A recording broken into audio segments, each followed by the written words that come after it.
السلام علیکم ورحمۃ اللہ وبرکاتہ۔ ناظرین، اب میں آپ کے سامنے قرآن پاک کی سورۃ الاعراف کا درس لے کر حاضر ہوئی ہوں۔ امید ہے آپ اسے توجہ سے اور غور سے سنیں گے۔ اس کے شروع کرنے سے پہلے ہم قرآن پاک کی تلاوت کر لیتے ہیں تاکہ اللہ تعالیٰ کی مدد ہمارے ساتھ ہو جائے اور زندگی کے ہر میدان میں ہم کامیاب ہو جائیں۔ تو سنیں ذرا۔ اعوذ باللہ من الشیطان الرجیم، بسم اللہ الرحمن الرحیم۔ سبحان اللہ والحمد للہ ولا الہ الا اللہ واللہ اکبر ولا حول ولا قوۃ الا باللہ العلی العظیم۔ بسم اللہ الرحمن الرحیم۔ قل هو اللہ احد، کہہ دیجئے اللہ ایک ہے، اللہ الصمد، اللہ بے نیاز ہے، لم یلد ولم یولد، نہ اس نے کسی کو جنا اور نہ وہ کس سے جنا گیا، ولم یکن لہ کفوا احد، اور نہ کوئی اس کی برابری کرنے والا ہے۔ ناظرین، اب میں آپ کے سامنے قرآن پاک کی سورۃ الاعراف اس کا درس پیش کر رہی ہوں۔ ایک بالکل نیا گناہ، یعنی تو یہاں پہ یہ فرمایا جا رہا ہے کہ ایک گناہ جو لوط علیہ السلام کی قوم نے کیا وہ بہت ہی ڈیفرنٹ تھا اور اس سے پہلے کسی نے نہیں کیا تھا۔ میں اس سے آپ کو آگاہ کرتی ہوں۔ سنیں آیت نمبر قرآن پاک کی سورۃ الاعراف، اس کی آیت نمبر 81، جس کا ترجمہ بھی تفسیر آپ کی خدمت میں پیش کروں گی۔ توجہ سے اور غور سے سنیں۔ ایک بالکل نیا گناہ، یعنی انا، یہاں پہ فرمایا جا رہا ہے انکم لتاتون الرجال شہواتا من دون النساء، یہ تو تم دوڑنے لگے، یعنی وہاں پہ فرمایا جا رہا ہے کہ دوڑنے لگے مردوں پر خواہش سے علیحدہ چھوڑ کر عورتوں کو، یعنی دون نساء، یعنی عورتوں کو چھوڑ کر۔ تو ناظرین سنیں، دیکھیں، غور کریں کتنا کبیرہ گناہ انہوں نے اس کو لوط علیہ السلام کی قوم نے کیا۔ بل انتم قوم، بلکہ تم تو وہ لوگ ہو، مسرفون، جو فطرت کے ہاتھ سے نکل گئے، جس کا اللہ سبحانہ تعالیٰ نے کہیں نام نشان نہیں۔ یہ کہتے ہیں یہ عمل، یہ جو ہے یہ فطرت ہے، اللہ سبحانہ تعالیٰ کی طرف سے ہے، لیکن اس کو ہٹ کر جو اللہ سبحانہ تعالیٰ نے حکم فرمایا ہے اس سے ہٹ کر اپوزٹ راستہ اختیار کرنے لگے۔ تو یہاں پہ اس کی سنیں ذرا، اس کی تفصیل میں آپ کے خدمت میں پیش کرتی ہوں کہ حضرت لوط علیہ السلام کی قوم نے کیا کیا اور کیسے گناہوں کے مرتکب ہوئے اور انہیں کیا سزا دی۔ حضرت لوط علیہ السلام نے جب ازدم والوں سے کہا کہ تم ایسی بے حیائی کا کام کرتے ہو کہ تفسیر ہے اس کی، کرتے ہو کہ تم سے پہلے جہاں میں کسی نے نہیں کیا ایسا، تو ایسا معلوم ہوتا ہے کہ ان کی سمجھ میں نہ آیا ہوگا کہ ایسا وہ کیا کام کرتے ہیں، گویا ان کے اندر یہ فعل ایسا عام ہو گیا تھا کہ اس کی برائی کا احساس بھی انہیں نہیں رہا تھا۔ اس لیے حضرت لوط علیہ السلام کو اس کی تشریح کرنے پڑی، لیکن تشریح کری تو کیسے کی؟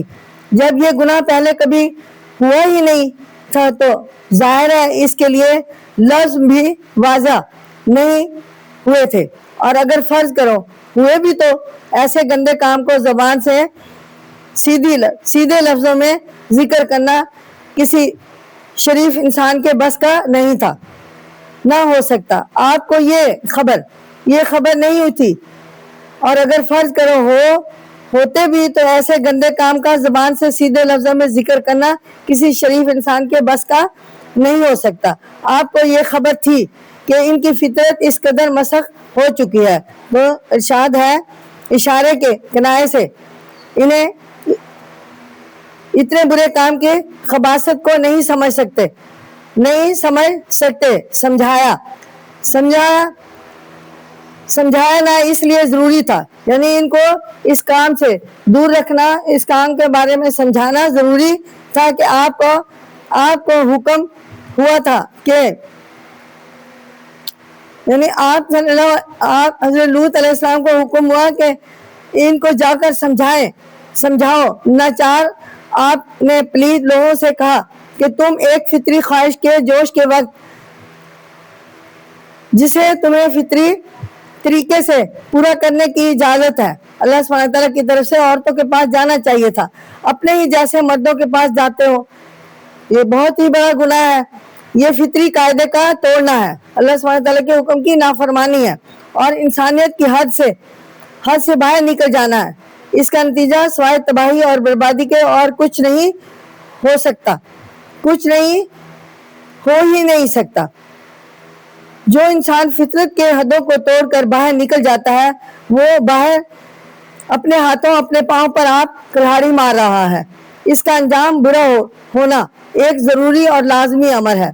کیا تمہاری عقل بالکل ماری گئی ہے جو تم ایسے ناشائستہ، خبیث اور گندے کام کرتے ہو؟ ایسا کرنا نسل انسانی پر ظلم کرنا ہے اور جو اس کی جڑ کاٹ ڈالنا ہے اور آدم علیہ السلام کے سلسلہ کو ختم کر دینا ہے، جس کی خاطر یہ سب کچھ پیدا کیا گیا، اور اس طرح پروردگار عالم کے مقصد کے خلاف ایسا کرنا ہے، اس کے ساتھ بغاوت کرنا ہے۔ اور جب ایسا ہو جائے تو یہ ناممکن ہے کہ خدائے قدوس کے احکام کو توڑنے کے بعد کوئی شخص زندہ رہ سکے۔ اس خبیث کام کے زد سب سے پہلے گھریلو زندگی پر پڑتی ہے۔ جب آدمی کو اپنی بیوی سے ہی رغبت نہ رہی تو اس کی دیکھ بھال اور خاطرداری میں بھی فرق آ جائے گا۔ اول تو وہ اولاد ہی نہ پیدا ہوگی، اور اگر ہو بھی گئی تو اس کو کس پرورش اور تعلیم میں کمی رہے گی۔ دوسرے، بیوی اپنے خاوند کی بے رخی سے دل برداشتہ ہو کر نامعلوم کیا کر بیٹھے جس سے گھر ہی اجڑ جائے۔ یقیناً یہ برا کام انسانی نسل کو تباہ اور ختم کرنے کا باعث بن سکتا ہے، اور اپنے ان تعلقات کی بنا پر بہت سے کبیرہ گناہ سرزد ہو جاتے ہیں۔ گناہوں کے مجموعے کے برابر ہے، اور سب سے بڑی مصیبت یہ ہے کہ جہاں شروع ہو جائے بڑی تیزی سے پھیلتا ہے۔ اللہ تبارک تعالیٰ ہمیں اس نافرمانی سے محفوظ رکھے اور اپنی مرضی کے مطابق دنیاوی زندگی میں چلنے کی توفیق دے، آمین۔ تو ناظرین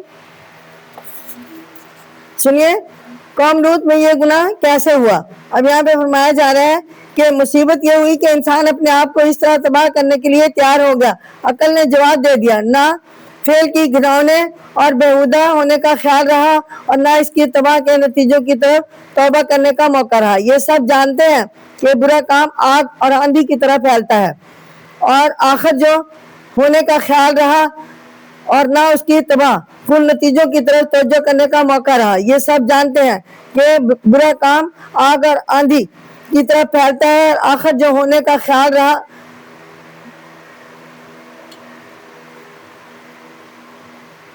آخر اس کی نہ اس کی زد میں آئے،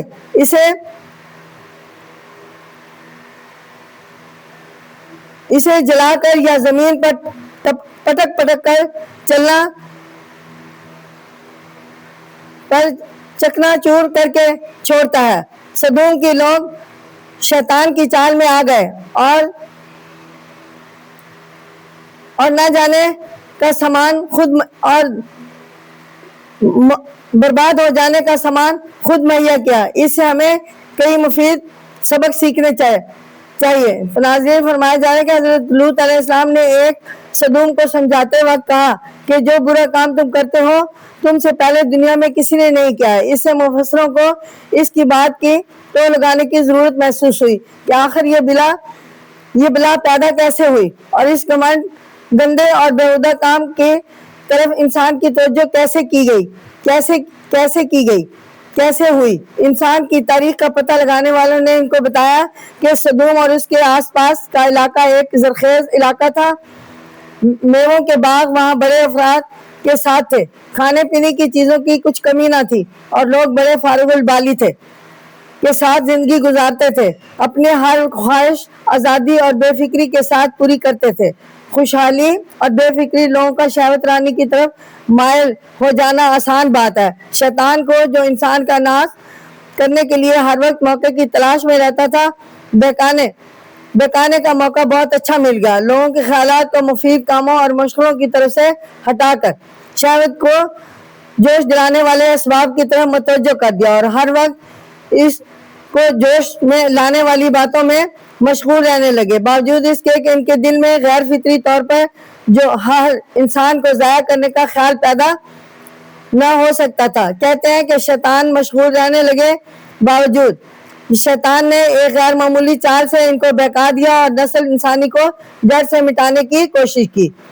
تو ناظرین اب کسیانی بلی کھمبا نوچے یہ آیت ہے ماں کانا وما کانا جوابا قومی الا ان قالو، اور نہ تھا جواب اس کی قوم کا مگر یہی کہ قالو اخرجوہم من قریتہم، کہنے لگے نکال دو ان کو اپنی بستی سے. تو یہاں دیکھیں اب میں آپ کے خدمت میں اس آیت کی تفسیر بیان کرتی ہوں کہ حضرت لوط علیہ السلام نے جب اس قوم کو سمجھانے کی کوشش کی، یہ بڑے جابر تھے اور رچ ایمان مال والے تھے، تو وہ انہوں نے آپ حضرت لوط علیہ السلام کا کہا نہ مانا اور انہیں یہاں سے نکل جانے کی دھمکی دی. تو غور کریں اگر کوئی کسی ناشائستہ کام کا عادی ہو جائے تو اس کے پاس اپنے سمجھانے والے کی بات کا کیا جواب ہے؟ غور کیجئے. تو کیا معقول جواب نہیں؟ تو کوئی معقول جواب نہیں ہو سکتا ان کے پاس، خاص کر جب کہ کام انتہائی نفرت انگیز ہو اور اس میں دوسرے کا ستانہ ناگزیر ہو. وہ جواب میں ایک ڈھونڈی اور بے تکی بات کے سوا کچھ کہہ ہی نہیں سکتا. سمجھانے والے کی بات ایک خلاف عقل اور انسانیت سوچ فعل کے اس طرح بخیے ادھیڑ کر رکھ دیتی ہے کہ انسان اس کے دل میں شرمندہ اور ساتھ ہی جز بجز ہو اور کچھ کر ہی نہیں سکتا. فرمایا جا رہا ہے اس کے باطن کا بہترین حصہ خود اس سے جھگڑنے لگتا ہے، اس کی جھگڑنے کی علامت کرنے کے لیے تیار ہو جاتا ہے. یہ حصہ اس کا نفس لوامہ ہے جو نصیحت کرنے والے کی تائید میں اپنا سارا زور لگا دیتا ہے. اور ہر انسان کو اگر اپنی ضمیر کا گلا بالکل نہ گھونٹ چکا ہو تو نصیحت کی 2-3 کڑوے جھٹکوں میں سیدھا ہو جاتا ہے، لیکن اگر ضمیر مردہ ہو چکی ہے تو پھر ناسک کی اچھی سے اچھی بات باوجود تریاک ہونے کے اسے زہر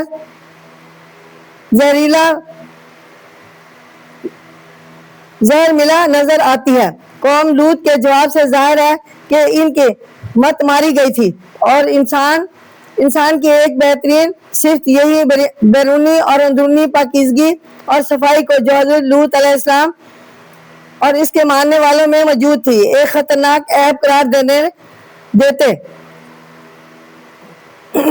کہ ایک بہترین صفت یعنی اور اپنی پلیدی اور گندگی اس کے مقابلے میں قابل ترجیح ٹھہراتے ہیں. صاف ظاہر ہے کہ اس کی عقل بالکل الٹ گئی. ارشاد ہے کہ لوط کی قوم کے سامنے کوئی جواب نہ پڑا اور بے تکے پن پر اتر آئے. انسان کو جب کوئی جواب نہیں سوچتا تو وہ گالی گلوچ پر اتر آتا ہے. تو یہاں بھی لوط علیہ السلام کی قوم نے بھی ایسا ہی کیا اور مار پیٹ تک سے نہیں چوکتا. اس لیے اگر کوئی شخص گالی بک رہا ہو یا مارنے کے لیے آستینیں چڑھا رہا ہو تو سمجھ لینا چاہیے کہ یہ وہ سمجھداری کے میدان میں اپنے حریف سے ڈر چکا ہے یا ہار چکا ہے اور سوائے گالی گلوچ اور مار پیٹ کے اور کسی چیز میں اپنی نجات نہیں دیکھتا. گالی گلوچ اور ہاتھ پائے سولہ آنے ہار کی نشانی ہے. لوط کی قوم اس کی بات سے دل میں زچ ہوئی اور بولی. تو یہ بولی کہ ان لوگوں کو اپنے درمیان سے نکال دو، ان کو اپنی بستی سے باہر کر دو. یعنی کس نے کہا؟ لوط علیہ السلام کی قوم نے اپنی جابریت کے بل بوتے پر حضرت لوط علیہ السلام اور اس کے ساتھیوں کو اپنی بستی سے نکالنے کی دھمکی دی. اس قسم کا جواب لوگوں نے حضرت ابراہیم علیہ السلام کو دیا تھا. یعنی بحث میں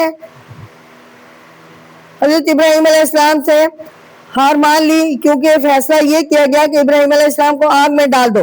اس سے یہ نتیجہ نکلتا ہے کہ جو شخص کسی بات کے محرک کو سزا دینے مثلا قید یا جلا وطن کر دینے یا مارنے پیٹنے پر آمادہ ہو جائے تو سمجھ لینا چاہیے کہ یہ محرک سچا ہے اور اس کا سزا دینے والا بحث میں اپنے ہار مان چکا ہے.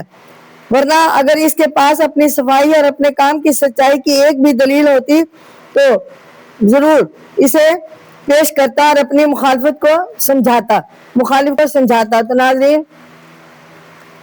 اب میں آپ کے سامنے قرآن پاک کی سورۃ الاعراف اس کی آیت نمبر 83 جس کا ترجمہ بھی تفسیر آپ کی خدمت میں پیش کرتی ہوں۔ آخر تباہ ہوئے، یعنی فان جیناہ و اہلہ الا امرأتہ، یعنی پس نجات دی ہم نے اس کو اور اس کے گھر والوں کو مگر امرأتہ اس کی عورت کے، کانت من الغابرین وہ تھی رہ جانے والوں میں سے، یعنی حضرت لوط علیہ السلام کی بیوی جو تھی وہ آپ کی بیوی تھی، 2 بچوں کی ماں تھی، لیکن پھر بھی وہ اسلام نہیں لائی تھی، وہ اپنے امت کے پیچھے یعنی اپنے وادی کے لوگوں کے پیچھے تھی اور وہ بے دین تھی۔ تو اس کے بارے میں میں آپ کے سامنے بیان کرتی ہوں کہ اکثر لوگ اس خط میں مبتلا ہوتے ہیں کہ جو ہم جانتے ہیں وہ دوسرا نہیں جانتا، انہیں اپنی ہی معلومات سب سے بڑی ہوئی نظر آتی ہے، وہ محض اپنی خواہشوں کو اپنا امام بناتے ہیں اور آنکھ بند کر کے ان کے پیچھے ہو لیتے ہیں۔ دوسرے برے کام کرتے ہیں لیکن سمجھتے ہیں کہ جو کچھ کرتے ہیں یہی کرنے کے قابل ہے۔ بات فقط اتنی ہوتی ہے کہ انہیں بہت سے لوگ ان کے ہاں میں ہاں ملانے والے ہوتے ہیں، برائی میں ہلے ہوتے ہیں، اور دوسرے کی کمزوری کی وجہ سے ان کے ہاتھ میں زور آ جاتا ہے، لیکن انتظام کائنات کچھ اس طرح کار ہے کہ ہر زمانے میں رسول آخر الزمان ختم النبیین صلی اللہ علیہ وسلم سے پہلے اللہ کے رسول انسانوں کی طرف بھیجے جاتے رہے ہیں، اور آپ کی بعثت کے بعد کوئی نبی تو نہیں آئے گا، لیکن اس کا انتظام کر دیا گیا ہے کہ دین کے مجدد آتے رہیں گے اور آپ کے فرمان بھولے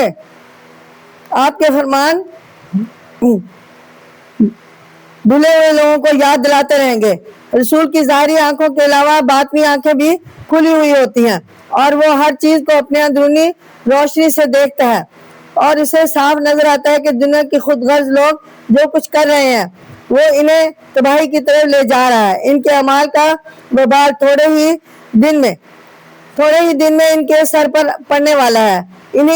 انہیں یقین ہو جاتا ہے کہ اس عالم کے کارخانے کا بنانے والا ان کے کاموں کو پسند نہیں کرتا۔ جب ان کی بدفعلیاں حد سے گزر جائیں گی تو وہ اپنے بے شمار قوتوں اور طاقتوں میں سے کوئی زبردست طاقت اس کے اوپر کسی نہ کسی شکل میں مسلط کر دے گا اور وہ ان کا تہس کر کے رکھ دے گی۔ یہ بات وہ ان سر پھرے لوگوں کو سمجھاتے ہیں لیکن ان کی سمجھ میں نہیں آتا۔ یہاں پہ فرمایا جا رہا ہے وہ بری طرح تباہ ہوتے ہیں۔ حضرت لوط علیہ السلام کی قوم اسی غلطی میں مبتلا تھی۔ حضرت لوط علیہ السلام نے انہیں لاکھ سمجھایا لیکن وہ سمجھانے کے باوجود نہ سمجھے، ان کی بات سمجھ نہ آئی تھی اور نہ آئی۔ آخر نتیجہ وہی ہوا جس کا اس آیت میں ذکر کیا گیا ہے۔ ارشاد ہے کہ لوط علیہ السلام اور اس کے گھر والوں اور ماننے والوں کو اللہ سبحانہ وتعالیٰ فرماتے ہیں کہ ہم نے بچا لیا حسب ہدایت، راتوں رات اس بستی کو چھوڑ کر نکل گئے اور بچ گئے، لیکن حضرت لوط علیہ السلام کی بیوی نے قوم کا ساتھ دیا۔ مفسرین نے لکھا ہے کہ یہ بد نصیب عورت حضرت لوط علیہ السلام کے گھر میں آباد ہونے اور ان کی دو لڑکیوں کے ماں ہونے کے باوجود ان پر ایمان نہ لائی اور ان کی نصیحت اور واعظ کو دل سے مانا نہیں، بلکہ اپنی قوم کے ہم خیال اور ہمدرد رہی۔ ظاہر داری سے اپنے خاوند اور بیٹیوں کے ہمراہ چل تو پڑی مگر پیچھے مڑ کر دیکھتی جاتی تھی۔ نافرمان قوم کی اس محبت نے اسے بھی ان کے ساتھ ہی تباہ کر دیا اور ایک پتھر نے سر توڑ کر اس کا خاتمہ کر دیا۔ تو ناظرین یہ تھا ذکر حضرت لوط علیہ السلام اور ان کی قوم کا۔ اب مجرموں پر پتھر برسے، دیکھیں ان پر کیسے اللہ سبحانہ تعالیٰ کی طرف سے عذاب نازل ہوا۔ وَأَمْطَرْنَا، یہ قرآن پاک کی آیت 84 ہے، یہاں پہ فرمایا جائے سورۃ اعراف کی۔ وَأَمْطَرْنَا عَلَيْهِمْ مَطَرًا فَانظُرْ، اور برسایا ہم نے ان پر ایک می، بس دیکھ۔ کیفا کیسا کان عاقبت المجرمین ہوا انجام مجرموں کا. ناظرین یہاں پہ فرمایا جا رہا ہے، ارشاد ہے کہ ہم نے ان لوگوں پر پتھروں کا بھی برسایا، اس کے بعد دیکھ لو ان مجرموں کا انجام کیا ہوا. زمین اور آسمان کی طاقتیں اللہ سبحانہ تعالیٰ کے قبضہ اور قدرت میں ہے. شاید یہ ہونی ہوگی کہ ایسے جیسے آتش فشاں مادے پھٹتے رہتے ہیں، زمین کے اس طبقے کے نیچے آتش فشاں مادے موجود ہیں اور گندک وغیرہ کے ہوں گے، وہ زور کر کے ابھرے اور زمین کے اس ٹکڑے کو جس پر یہ نافرمان بدکار بد کردار لوگ بستے تھے اوپر سے لے اڑے اور جہاں سے وہ اس گڑھے میں جو زمین کے اڑ جانے سے پیدا ہو گیا تھا الٹے گرے اور وہ ان پر پتھر وغیرہ اڑ اڑ کر گرتے رہے. اللہ ہمیں اپنے غضب سے محفوظ رکھے، آمین. ناظرین یہ تھا ان کا انجام، جو مجرم جرم کرتے تھے. گھنونا حضرت لوط علیہ السلام کی قوم، تو برے کاموں کی سزا ایسے ہی ہوتی ہے. اب سنیں مدین کا قصہ. تو ناظرین یہاں پہ فرمایا جا رہا ہے قرآن پاک کی سورت، یہ سورت 84 کا حصہ ہے. یہاں پہ فرمایا وَإِلَىٰ مَدْيَانَ أَخَاهُمْ شُعَيْبًا، اور مدین کی طرف ان کے بھائی شعیب کو بھیجا. قَالَ یا قوم اعبدوا اللہ، کہا اے میری قوم بندگی کرو اللہ کی. مَا لَكُم مِّنْ إِلَٰهٍ غَيْرُهُ، نہیں تمہارے لیے کوئی معبود، غیرہ سوائے اس کے یعنی سوائے اللہ کے کوئی معبود نہیں. قد جاءتکم، تحقیق آ چکی تم تک، بینہ یعنی دلائل کے ساتھ، من ربکم تمہارے رب کی طرف سے. اب سنیں ذرا مدین والے، شعیب یعنی مدین کی قوم جو تھی وہ کیا تھی؟ شعیب علیہ السلام یہ اللہ کے رسول ہیں اور مدینی کی اولاد میں سے ہیں، اس لیے ان کو مدین کا بھائی کہا گیا ہے. یہ اپنی قوم کی معاشرتی خرابیوں کو جن کی بنیاد توحید کے انکار پر تھی اور جو ان میں عام طور پر پھیل گئی تھی درست کرنے کی ہدایت کرتے ہیں. یہی برائیاں ایک اور ہمسایہ قوم میں جو اصحاب الایکا کہلاتی تھی رواج پا چکی تھی، یعنی جو لوط علیہ السلام کی قوم میں تھی یہی برائیاں جو شعیب علیہ السلام کی قوم میں بھی پائی جاتی تھی. وہ مدین کی اولاد نہ تھے لیکن برائیوں میں ان کے شریک تھے، اس لیے ان کے رسول بھی حضرت شعیب علیہ السلام ہی ہیں. اپنے فصاحت اور خوش بیانی میں مشہور ہیں، اس لیے ان کو خطیب الانبیاء کہا جاتا ہے. اس لیے اس سے پہلے بیان ہوا کہ قوم عاد، سمود، حضرت نوح علیہ السلام کی قوم، حضرت عاد علیہ السلام کی قوم، حضرت سمود علیہ السلام کی قوم اور قوم حضرت لوط علیہ السلام اپنے مجرمانہ طرز زندگی کی شامت میں مبتلا ہو کر اللہ سبحانہ تعالیٰ کے غضب کے مستحق ہوئی، اور چونکہ سوائے گنتی کے چند آدمیوں کے سارے اپنی اپنی بری عادتوں پر اڑے رہے. اللہ سبحانہ تعالیٰ نے اپنے نظام کے خادم قوتوں میں سے ایک قوت کو اشارہ کیا اور اس نے انہیں تباہ کر کے رکھ دیا. قوم نوح پانی کے طوفان سے اڑے رہے. اللہ سبحانہ قوم عاد آندھی کے جکڑوں سے، قوم سمود زلزلے اور کڑک سے، اور قوم لوط آتش فشاں مادے کے زد سے ہلاک ہوئے. تو ان کی ہلاکت کے سبب ان کے اپنے اعمال تھے. اس کے بعد قوم مدین کا دور آیا جس کا حال اس آیت سے شروع ہے. ارشاد ہے کہ قوم مدین کی طرف ہم نے انہی کے برادری کے ایک معزز شخص حضرت شعیب علیہ السلام کو ان کے سمجھانے کے لیے بھیجا، اپنے رسول بنا کر بھیجا. یہ لوگ اپنے خالق داتا اور مربی اللہ کو بھول بیٹھے تھے. حضرت شعیب علیہ السلام نے ان کو سمجھایا کہ بھائیو، انسان کو جس کے سامنے عاجزی کے ساتھ جھکنا چاہیے وہ تو فقط اللہ عز و جل کی ذات ہے، اللہ سبحانہ تعالیٰ ہے، اور اسی کے سوا تو اور کوئی عبادت کے قابل نہیں ہے. میری طرف دیکھو، میری رفتار، گفتار اور کردار میں تم ایسی نشانیاں پاؤ گے جو میرے سچا اور مخلص ہونے کی گواہی دے رہی ہے. اب تمہارے رب نے میرے ساتھ ایسی باتیں دی ہیں جن کو دیکھ کر اور سن کر تمہیں میری سچائی میں ذرا بھی شبہ نہ رہنا چاہیے. جن قوموں کا بیان ہو رہا ہے ان میں سے ہر ایک میں ایک خاص قسم کی برائی رواج پکڑ چکی تھی، لیکن ان سب کی جڑ کو ایک ایک ہی تھی، یعنی اللہ کو بھلا دینا اور دوسری چیزوں کی طرف جھکنا. یہ دوسری چیزیں اپنے برے خواہشوں کے سوا اور کچھ نہیں جو مختلف قسم کی برائیوں کی شکل میں ظاہر ہوتی ہے. تو ناظرین اب سنیں ذرا مدین والوں کی برائیاں کیا تھی. فَاعُونُوا الْقِيلَ وَالْمِيزَانَ وَلْتَبْخَسُونَ، یعنی مدین والے جو تھے وہ پس پوری کرو، ماپ اور تول اور مت گھٹاؤ، یعنی وہ ان کا کاروبار تھا اور وہ ماپ تول میں کمی کرتے تھے. اور وَلَا تَبْخَسُوا النَّاسَ، اور لوگوں میں مت گھٹاؤ، اشیاءہم، ان کی چیزیں، وَلَا تُفْسِدُونَ، اور مت فساد کرو، فی الارض، زمین میں، بعد اصلاحہا، پیچھے اصلاح کے، یعنی جب لوط علیہ السلام کی قوم کی اصلاح ہو چکی تو پھر تم اصلاح کے بعد برائیاں مت کرو. یعنی اللہ سبحانہ تعالیٰ نے یہ آیت بھیج کر فرمایا، یعنی زمین میں مت فساد کرو بعد اصلاح، پیچھے ان کے سنوارنے کے، یعنی اصلاح اس کی ہونے کے. ذالکم خیر لکم، یہ بہتر ہے، یہ بہتر ہے تمہارے لیے، اگر ان کنتم مومنین، اگر ہو تم ایمان والے. تو یہاں ناظرین فرمایا جا رہا ہے، معلوم ہوتا ہے کہ اس زمانے میں روپیہ پیسہ اور سکے کا بالکل رواج نہ تھا، یا تھا تو بہت کم. ضرورت مند اپنے پاس کے جنس دے کر اس کے بدلے دوسرے سے اپنی ضرورت کی جنس لیتا تھا. بازار کے نرخ مقرر تھے کہ فلاں جنس دے کر اپنی ضرورت کی چیز اتنی لے سکتا ہے، اس لیے بائع اور مشتری دونوں ماپ تول کو کر اپنی اپنی جنس نرخ کے حساب سے دیتے تھے. مدین میں یہ خود غرضی پھوٹ پڑی تھی کہ جس کے پاس ضرورت کی چیزیں ہوتی وہ ضرورت مند سے اس کے ماپ کے جنس تو خوب ٹھیک ناپ تول کر لیتا اور اپنی چیز اسے بازار کے نرخ سے کم دیتا. یہ ان کا شیوا تھا.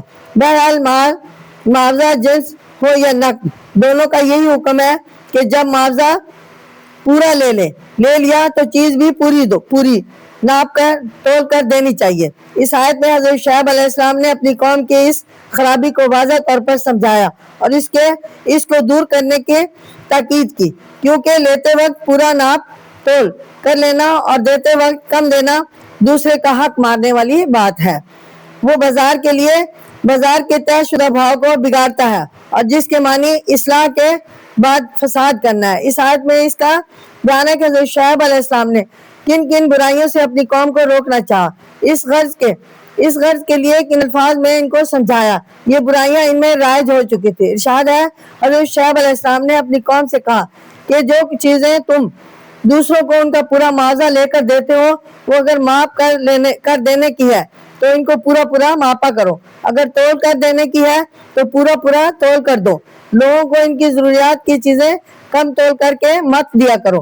اور جب لین دین کا طریقہ طے ہو چکا اور لوگ اطمینان سے اپنے اپنے کام میں لگ گئے تو اب تم ماپ تول میں کمی کر کے اور لوگوں کے حق مار کے ناحق جھگڑے مت پیدا کرو. یہ مت سمجھو کہ کمزور کا حق اگر دبا لیا تو وہ بے چاہ اور بے بس ہونے کی وجہ سے کچھ نہ کہے گا. اللہ پر ایمان رکھنے اور والا ایسی بات کبھی نہیں سوچ سکتا. اب اللہ سبحانہ تعالیٰ نے فرمایا وہ جانتا ہے، اللہ اس کمزور اور بے بس کا بھی ویسا ہی رب ہے جیسا میرا ہے.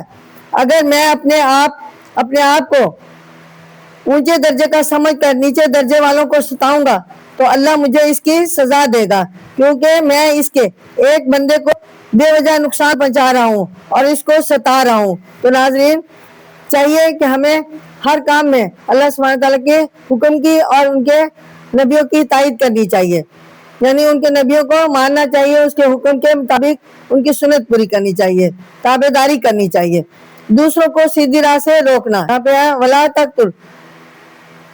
وَلَا تَقْعُدُوا لِكُلِّ صِرَاطٍ طَوِيلٍ، اور مت بیٹھو ہر راستے پر ڈراؤ تم، وَتَصُدُّونَ عَنْ سَبِيلِ اللَّهِ، اور روکو تم اللہ کے راستے سے، من آمنہ، اس کو جو مان لائے بھی اس پر، وَتَبْغُونَهَا عِوَاجًا، اور ڈھونڈو اس میں ٹیڑھ. تو ناظرین یہاں پہ فرمایا جا رہا ہے کہ اس کی تفسیر ایسے ہے کہ شیطان نے شروع سے انسان کو ہر طرح تباہ و برباد کرنے کا بیڑا اٹھا لیا. انسان کی تاریخ شاہد ہے شیطان نے اپنی صحیح کرنے کے کسر نہیں رکھی. جس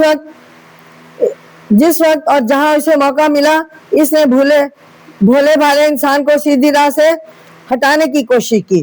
شیطان انسان سے کہتا ہے کہ اللہ کوئی شے نہیں، نعوذ باللہ، جو کچھ ہے وہ تو ہے اور تیرے اپنی طاقت، اس لیے وقت اپنی آپ کو اور اپنی طاقت کو جس طرح ہو سکے بڑھا، تیرے لیے جو کچھ ہے وہ دنیا ہی ہے، رسولوں کی بات نہ سن. تو ناظرین یہ شیطان کا کام تھا اور وہ لوگ شیطان کے پیچھے لگتے تھے. وہ تجھے خام خواہ مشقت میں پھنساتے ہیں اور دنیا کی عیش و عشرت سے روکتے ہیں، اس کے بدلے جنت کا وعدہ کرتے ہیں جو کسی نے دیکھی نہ سنی. جب شیطان کے ماننے والوں کی ایک جماعت برسر اقتدار آ جاتی ہے تو وہ اٹھائے ہوئے طریقے پر چلتی ہے جو یہ ہے: اپنا اقتدار قائم رکھو، لوگوں سے اپنی بات منواؤ اور رسولوں کی اور ان کے ماننے والوں کی باتیں نہ سنو. یہ ان کا شعیب علیہ السلام کی قوم کا وتیرہ بن گیا تھا. ان کے ماننے والوں کی باتیں نہ سنو، اوروں کو سننے دو اور لوگوں کو ڈرا دھمکا کر یا لالچ دے کر ان سے اپنی ہی بات منوانے کی کوشش کرو. جب شعیب علیہ السلام نے لوگوں کو سمجھانا شروع کیا اور سننے والے پر آپ کے میٹھے میٹھے الفاظ کا اثر ہونے لگا تو ان کی قوم گمراہ لوگوں نے آمد و رفت کے راستوں پر بیٹھ کے قائم کر لی اور لوگوں کو جو شعیب علیہ السلام کے پاس جانے سے روکنے لگے اور ان کی باتیں سننے سے روکنے لگے، یہاں تک کہ ڈرانے دھمکانے پر اتر آئے اور ان کے بتائے ہوئے طریقے میں عیب نکالنے لگے اور لوگوں کو اپنے برے راستے پر قائم رہنے کی ترغیب دینے لگے. تو حضرت شعیب علیہ السلام نے فرمایا، دیکھو ایسا مت کرو کہ لوگوں کا راستہ گھیر کر بیٹھ جاؤ اور ان کو ڈرا دھمکا کر میرے پاس آنے سے روکو، اور جو لین دین کا راستہ اللہ سبحانہ تعالیٰ نے مقرر کیا ہے اس کی طرف سے ان لوگوں کو جو اللہ پر ایمان لا چکے ہیں ان کے فرمانبرداروں پر تیار ہے، ان کو ہٹانے کی کوشش کرو اور سیدھے راستے میں خام خواہ عیب نکالو اور لوگوں کے دل میں اس طرح سے شک و شبہ پیدا کر کے انہیں اس کے چھوڑے دینے پر مت اکساؤ. تو ناظرین یہ اب میں آپ کے سامنے قرآن پاک کی سورۃ اعراف اس کی آیت نمبر 86 جس کا ترجمہ بھی تفسیر آپ کی خدمت میں پیش کرتی ہوں. گرو کے انجام سے سبق لو، یعنی وَاذْكُرُوا إِذْ كُنْتُمْ قَلِيلًا فَكَثَرَكُمْ، فرمایا اور یاد کرو جب تھے تم تھوڑے پس زیادہ کیا تم کو، وانظر زیادہ کیا اور دیکھو، کیفا کیسا کان عاقبۃ، کیسا ہوا انجام مفسدین فسادیوں کا. یعنی اب فرمایا جا رہا ہے، ارشاد ہے کہ شعیب علیہ السلام نے اپنی قوم سے کہا کہ تم اس بات کو سوچو کہ تم پہلے ایک مٹھی بھر آدمی تھے، زندگی کی ضرورت کے سامان بھی تمہارے پاس تھوڑے سے تھے، لیکن اس کے بعد تم ایک بڑی طاقتور قوم بن گئے، تمہاری مردم شماری بہت بڑھ گئی اور اس کے ساتھ ساتھ زندگی کے ساز و سامان کا بھی انبار لگ گیا. اب تم ایک معزز اور دولت مند قوم ہو. اس ترقی سے تم آسانی کے ساتھ سمجھ سکتے ہو کہ یہ اللہ کا بڑا احسان تھا جو اس نے تمہارے ساتھ کیا. اب سنیں ذرا، وہ تم پر مہربانی نہ کرتا تو تم ایسے راستوں پر پڑ گئے تھے جس سے نہ اولاد ہوتی اور نہ ضروریات زندگی فراہم ہوتی. تم ان لوگوں کو دیکھ لو جو تم سے پہلے گزرے ہیں، انہوں نے اللہ سبحانہ تعالیٰ کو بھلایا، بری عادتیں اختیار کی، ان کے کرتوتوں سے دنیا میں فساد پھیلا، امن و امان کا نشان نہ رہا، آخر صفحہ دنیا سے حرف غلط کی طرح مٹا دیے گئے. تو ناظرین حضرت شعیب علیہ السلام کی یہ نصیحت آج بھی ویسی ہی مفید ہے. اسے ماننے سے روکنے والے صرف اپنی نفسیاتی خواہش ہیں. نفس پرست آدمی انسان سے دوسروں کو اپنے برابر سمجھنے کے لیے تیار نہیں ہوتا ہے، اس لیے اپنی خواہشوں کو پورا کرنے کے لیے ہر ظلم اور زیادتی پر آمادہ ہو جاتا ہے. اگر اللہ سبحانہ تعالیٰ کو نہ مانا جائے اور ساری نسلی اور مالی ترقیوں کو اپنے علم اور کوشش کا نتیجہ سمجھا جائے تو پھر انسان کو دنیا میں فساد سے روکنے والی کوئی مؤثر چیز باقی نہیں رہتی. تو ناظرین ہر ایک کو اپنی طاقت کا زوم ہو جاتا ہے، جس کا لازمی نتیجہ یہ ہوتا ہے کہ دوسروں کو اپنے سے کم درجہ سمجھنے لگتا ہے اور ان کو دبا کر رکھنے کی کوشش کرتا ہے. ظاہر ہے کہ نیچا رکھنے کے لیے آپ سے کوئی تیار نہیں ہوتا اور ہر ایک اپنی وقت بڑھانے، اپنی طاقت بڑھانے میں مصروف ہو جاتا ہے. نتیجہ یہ ہوتا ہے کہ ہر ایک اپنی قوت اور کوشش کو مفید انسانیت انسانیت کاموں میں لگانے کے بجائے ایک دوسرے کو ہلاک کرنے کے سامان اکٹھا کرنے میں لگا دیتا ہے. تو ناظرین اس کی دولت اور قوت تباہی کے سامان جمع کرنے میں ضائع ہو جاتی ہے. اب اگر جنگ ہوئی تو سب ہلاک ہوئے اور جنگ نہ ہوئی تو زندگی کے سامان کم ہوتے ہیں. جان کنی کی نوبت پہنچی. دونوں صورتیں انجام کار سوائے تباہی کے اور کچھ نہیں لا سکتی. تو ناظرین اب قرآن پاک کی آیت 87 یعنی 87 قرآن پاک کی سورت اعراف کی سنیں. اختلاف کا فیصلہ یہاں پہ فرمایا جا رہا ہے وَإِنْ كَانَ طَائِفَةٌ مِنْكُمْ، اور اگر ہے ایک گروہ تم میں سے ایمان لایا، آمنوا بالذی، اس پر ارسلت کہ بھیجا گیا مجھے، بھی وطائفتن یعنی مجھے ساتھ اس کے اور ایک گروہ لم یؤمنوا نہیں ایمان لایا، فاصبر پس صبر کر، حتی یحکما یہاں تک کہ فیصلہ کرے، اللہ بیننا اللہ ہمارے درمیان، وہو خیر الحاکمین اور وہ بہترین فیصلہ کرنے والا ہے. تو ارشاد ہے حضرت شعیب علیہ السلام نے اپنی قوم کو سب کچھ سمجھانے کے بعد کہا کہ اگر اب بھی تم سب کے سب میری بات کو نہیں سمجھتے اور اللہ سبحانہ تعالیٰ نے جو حکم تمہارے لیے میرے ذریعے بھیجے ہیں ان کو تم میں سے کچھ لوگ مانتے اور کچھ نہیں مانتے، تو میں تم سب کو زبردستی نہیں منوا سکتا. میرا منصب یہ نہیں کہ تمہیں زبردستی اللہ سبحانہ تعالیٰ کے مقرر کیے ہوئے سیدھے راستے پر چلاؤں. اگر تم میں سے کچھ مانتے ہیں اور کچھ نہیں مانتے تو اس کا فیصلہ میرے بس کا نہیں ہے کہ ماننے والوں کو جتاؤں اور نہ ماننے والوں کو نیچا دکھاؤں. تو یہ فیصلہ صرف اللہ کے ہاتھ میں ہے. میں نہ ماننے والوں کو اس کے غضب سے ڈراتا ہوں، اس سے بڑھ کر فیصلہ کرنے والا کوئی نہیں. وہ جو فیصلہ کرتا ہے اس کو فوراً جاری بھی کر دیتا ہے، کوئی اس کو روکنے والا نہیں ہے. اب میں اس کے سوا کیا کر سکتا ہوں کہ اسی پر فیصلہ چھوڑوں اور کہہ دوں کہ تم بھی اس فیصلے کا انتظار صبر سے کرو اور میں بھی صبر سے کرتا ہوں. تو ناظرین اب سنیں قوم کا جواب، یعنی قال الملا، قوم نے کیا جواب دیا حضرت شعیب علیہ السلام کی نے. فرمایا جا رہا ہے قال الملا میں قومی لنخرج، قال الملا الذین استکبرون، کہا سرداروں نے جو بڑے بنتے تھے، من قومی لنخرجنک یشعب والذین، اس کی قوم میں سے البتہ نکال دیں گے ہم تجھ کو اے شعیب اور ان کو آمنو جو ایمان لائے ماں کا تیرے ساتھ، من قریتنا اپنی بستی سے، او لتعودن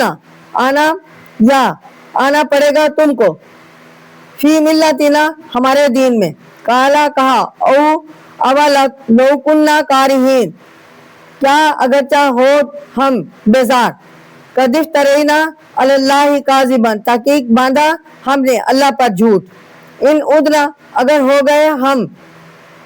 گئے ہم فی ملتکم تمہارے دین میں، بعد اذ نجانا اللہ منہا، تو اس کی نجات دی ہوئی ہم کو اللہ نے اس سے. تو ناظرین فرمایا کہ تمہارے اندر جو برائی ہے، شعیب علیہ السلام نے تمہارے اندر جو بری باتیں اور عادتیں پھیلی ہوئی ہیں، اللہ سبحانہ تعالیٰ نے ہمیں ان سے بچا رکھا ہے. تمہارا دین اور طریقہ جان بوجھ کر اختیار کرنے کا مطلب یہ ہوگا کہ ہم جو کچھ اب تک تم سے نصیحت کی باتیں کرتے رہے ہیں وہ غلط تھی اور ہم نے انہیں اللہ کی باتیں کہہ کر گویا اللہ پر جھوٹا بہتان باندھا. توبہ توبہ، اس کا کبھی خیال بھی نہ کرنا کہ ہم آپ کا راستہ اختیار کر لیں. انسان کے اندر یہ غرور اور اپنی بڑائی کا عزم جس کی وجہ سے وہ رسولوں کی نصیحت کو ٹھکرا دیتا ہے، یہی کفر اور بے ایمانی ہے. بے ایمانی کی اصل جڑ ہے. اسلام اس خصلت کا بالکل الٹ ہے. اس کے معنی ہے نصیحت ماننے کے لیے ہر وقت تیار رہنا، اور یہی ایمان کی جڑ ہے. انسان کے اندر ایک اکڑ پائی جاتی ہے جو اس کو دوسرے کی بات ماننے سے روک دیتی ہے. اسی ضد یا آڑ کہتے ہیں جس سے بہت سے لوگ اپنا نقصان کر لیتے ہیں، اور شیطان ان کو آدمی کے گمراہ کرنے کا بہترین ذریعہ سمجھا جاتا ہے. اس خصلت کا اثر یہ کہ آدمی دوسرے کی نہیں سنتا، نہیں مانتا، بلکہ اپنی ہی حق درمی پر قائم رہنا چاہتا ہے۔ اس لیے جب کسی بات پر انسان بگڑ جائے تو نصیحت کرنے والوں کو بڑی دقت پیش ہوتی ہے۔ انسان کو شیطان ہر وقت بہکاتا ہے تو ٹھیک ہے، تیرے سمجھانے والے غلط ہیں۔ دیکھیے مدین کے ضدی اور سرداروں نے حضرت شعیب علیہ السلام کو کیا جواب دیا۔ اس آیت میں ارشاد ہے کہ حضرت شعیب علیہ السلام کی قوم کے مغرور سرداروں نے اب حضرت شعیب علیہ السلام کی نصیحت سن کر ان سے کہا کہ اگر زیادہ بڑھ بڑھ کر بولا تو ہم تجھے اور تیرے ماننے والوں کو اپنی بستی سے نکال باہر کریں گے یا تجھے زبردستی اپنے طریقے پر لا کر چھوڑیں گے۔ حضرت شعیب علیہ السلام نے کہا کہ یہ باتیں جنہیں تم نے اختیار کر رکھا ہے ہم اپنے لیے زہر سمجھتے ہیں، تو کیا تم ہمیں زبردستی زہر کا پیالہ پلاؤ گے؟ تو ناظرین معاملہ دو ٹوک ہو گیا۔ سنیں ذرا قرآن پاک کی سورۃ اعراف اس کی آیت نمبر 89 اور 90۔ وَمَا يَكُونُ لَنَا أَلَّا نَعُودَ فِيهَا إِلَّا، یعنی اور نہیں ہے واسطے ہمارے کہ لوٹے ہم ان میں اس میں اللہ یشاء مگر یہ کہ چاہیے اللہ ہو، اللہ ربنا رب ہمارا واسعہ گھیر رکھا ہے، ربنا ہمارے رب نے کل شیء علما ہر چیز کو علم میں، اللہ توکلنا اور اللہ پر بھروسہ کیا ہم نے، اے ربنا افتح بیننا، اے ہمارے رب کھول دے ہماری اور ہماری قوم کے درمیان، وہ بینا قومنا بالحق کی حق کے ساتھ، وانت خیر الفاتحین اور تو بہترین کھولنے والا ہے، یعنی تو بہترین انصاف کرنے والا ہے۔ اور وقال الملأ، کہا سرداروں نے، الذی کفروا من قومہ، جو کافر تھے اس کی قوم میں سے، لئن اتبعتم، اگر پیروی کی تم نے شعیب کی، انکم اذا لخاسرون، تو ضرور تم اس وقت گھاٹا اٹھانے والے ہو جاؤ گے، نقصان اٹھانے والے ہو جاؤ گے۔ تو حضرت شعیب علیہ السلام اپنی قوم کے سرداروں کو جواب دے رہے تھے کہ تم ہم سے کہتے ہو کہ تمہارا دین اپنی مرضی کے خلاف اختیار کرے، یہ ہم سے نہ ہوگا۔ تو اس آیت میں حضرت شعیب علیہ السلام کے جواب کا باقی حصہ مذکور ہے۔ ارشاد ہے کہ شعیب علیہ السلام نے کہا کہ تمہارے دین کو قبول کر لینا ہمارا کام نہیں، اگر اللہ سبحانہ تعالیٰ کو یہی منظور ہے تو اور بات ہے، ورنہ ہم سے یہ ہرگز نہ ہوگا، اور ہمارا رب ہر چیز کا علم رکھتا ہے، ہم نے اپنا معاملہ اس کے سپرد کیا ہے، اس کے حکم کے آگے ہمارا سرخم ہے۔ یہ حضرت شعیب علیہ السلام کا بیان ہے، اے ہمارے رب ہم ان لوگوں کو تیرے حکم کے مطابق سیدھے راستے پر کی طرف بلاتے ہیں اور یہ لوگ ہمیں زبردستی اپنے ٹیڑھے راستے پر چلانا چاہتے ہیں، اب فیصلہ تیرے ہاتھ میں ہے، ہم دونوں فریقوں کے درمیان ایسا فیصلہ کر کہ جو جس کا مستحق ہے وہ اسے مل جائے۔ تو اب اللہ ایسے فصیح و بلیغ الفاظ میں حضرت شعیب علیہ السلام کی دعا سننے کے بعد بھی انہیں ہوش نہ آیا، اور وہ ہٹی اور ضدی سردار جو کفر پر تلے ہوئے تھے ان لوگوں سے یہی بولے کہ سنو، اگر ہم نے شعیب کا کہنا مانا تو یہ ہمارا سارا بنا بنایا کام بگڑ جائے گا اور ہم سب کو زبردست نقصان اٹھانا پڑے گا۔ اب یہاں فرمایا جا رہا ہے غرض مندوں کے ہاتھ میں اقتدار آ جائے گا تو وہ اسے قائم رکھنے کے لیے عوام کے خیر خواہوں کو کچلنے اور عوام کو دبا کر اپنے قابو میں رکھنے کی اسی طرح اندھے بہرے بن کر کوششیں کرتے ہیں۔ انجام کار نصیحت کرنے والوں کا کچھ نہیں جاتا، غرض مند خود بھی تباہ ہوتے ہیں اور عوام کو بھی اپنے ساتھ لے مرتے ہیں۔ تو ناظرین آج کا میرا درس کمپلیٹ ہوا ہے، انشاءاللہ میں آئندہ اس سے آگے والی آیات کا درس لے کر آپ کی خدمت میں حاضر ہوں گی۔ اس وقت تک کے لیے میں آپ سے اجازت چاہتی ہوں، اللہ سبحانہ تعالیٰ سے دعا کرتی ہوں کہ اللہ سبحانہ تعالیٰ ہمیں آپ سب کو مجھے ان قرآن آیات کی ہدایت کے مطابق دنیاوی زندگی گزارنے کی توفیق عطا فرمائے، آمین ثم آمین۔ اللہ حافظ۔